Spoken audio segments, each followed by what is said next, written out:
Ada salah satu komentator yang dirinya merasa khawatir dengan video-video kami Sani Uye. Iki teman-teman ya. Nama channelnya adalah Rista Ates. Orang ini berkomentar begini. Gue mau tanya Mas Sani Uye. Gue sholat gak pakai usolli. Niat makan cuma pakai bismillah. Berjenggot. Apa gue juga disebut bayi tabung? Titik-titik. Ini maksudnya bayi tabung Wahabi teman-teman ya. Apa gue juga disebut bayi tabung Wahabi? Takut gue jadi bayi tabung Wahabi. Gimana Bang Sani? Apa salah yang gue lakuin? Mendengar pertanyaan dari Rista Ates ini, kami tersenyum teman-teman ya. Seolah-olah orang ini menganggap kami sebagai orang yang pasti akan menuduh semua orang yang ketika sholat tidak membaca usolli, atau orang-orang yang memelihara jenggot, itu kami akan menuduhnya sebagai kaum Wahabi. Nah, ini teman-teman ya, perlu diketahui oleh semua pendengar, utamanya bagi Rista Ates ini, kami tidak akan pernah menyalahkan Anda, atau kami tidak akan pernah menyalahkan siapapun saja yang ketika dia sholat dia tidak membaca usolli. Kami tidak akan menyalahkan siapapun yang memelihara jenggot, walaupun seumpama jenggot Anda panjangnya itu sampai ke lutut sekalipun.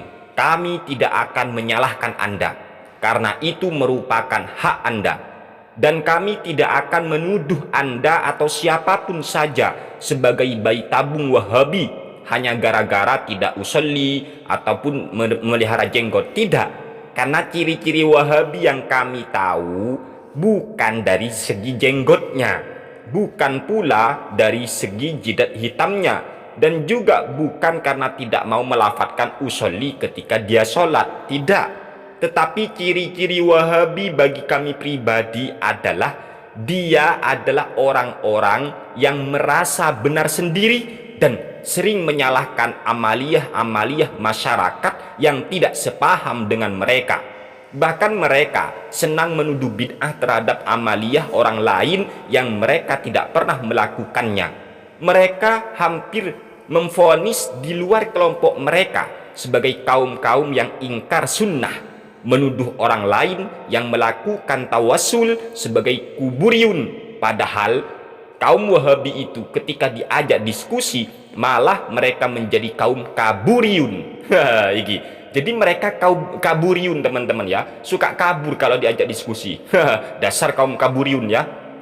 Itulah ciri-ciri kaum Wahabi bagi kami pribadi. Jadi tidak semua orang yang tidak membaca usolli ketika sholat itu kami tuduh Wahabi. Enggak. Atau dia memelihara jenggot kami tuduh Wahabi. Tidak, enggak seperti itu teman-teman ya. Ciri-ciri Wahabi itu bagi kami itu loh, mereka itu menyalahkan amaliyah orang lain yang tidak sepaham dengan mereka. Kalau Anda tidak mau pakai usolli ketika sholat, ya monggo, kami tidak akan menuduh Anda sebagai Wahabi.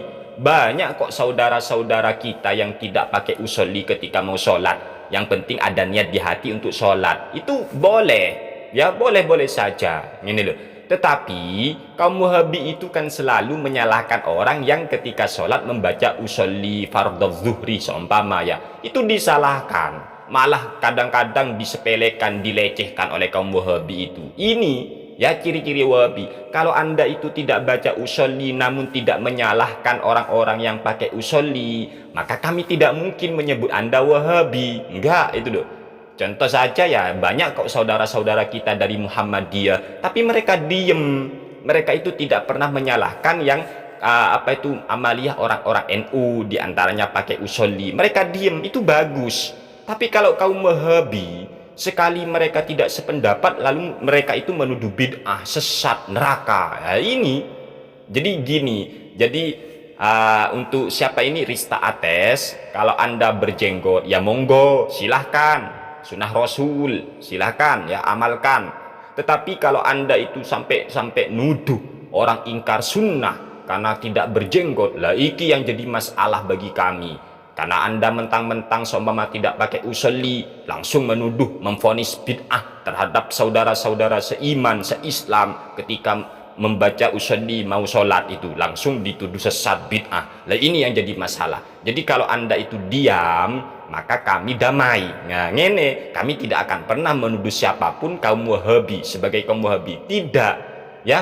Sebenarnya inti dari apa yang kami sampaikan, satu, mari kita saling menghargai, mari kita saling menghormati, mari kita saling mengerti. Marilah, ini loh. Jadi kalau kita berbeda dengan orang lain, jangan sering menyalahkan amaliyah orang lain. Jangan. Ini.